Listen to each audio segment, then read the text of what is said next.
সচেতন করতে 7ই মে রাজ্যে রাজ্যে মহড়ার নির্দেশ কেন্দ্রীয় স্বরাষ্ট্র মন্ত্রকের।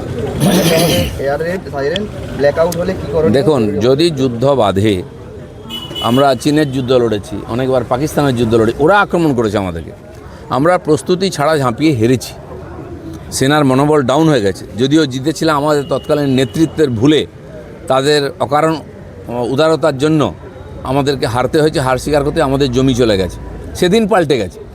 যদি যুদ্ধ বাজে, পাকিস্তানের মতো পাগলা দেশের কাছে আমরা থাকি, কখন কী করবে কেউ জানে না।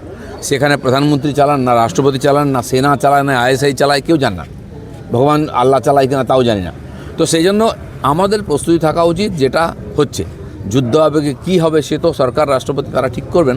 সাধারণ মানুষ যেন পুরো যুদ্ধের সময় আমাদের সেনার পিছনে, দেশের পিছনে থাকে, তার জন্য যা যা করার দরকার সরকার করছে। আমরা কোভিডের সময় একসঙ্গে লড়াই করেছি বলে কোভিডকে আটকেছি, ভ্যাকসিন তৈরি করে দেশের মানুষকে বাঁচিয়ে আরও 100টা দেশের মানুষকে বাঁচিয়েছি। তো ভারত যা করবে সুদূর প্রসারী পরিকল্পনা করে করবে, পুরো সমাজকে নিয়ে করবে।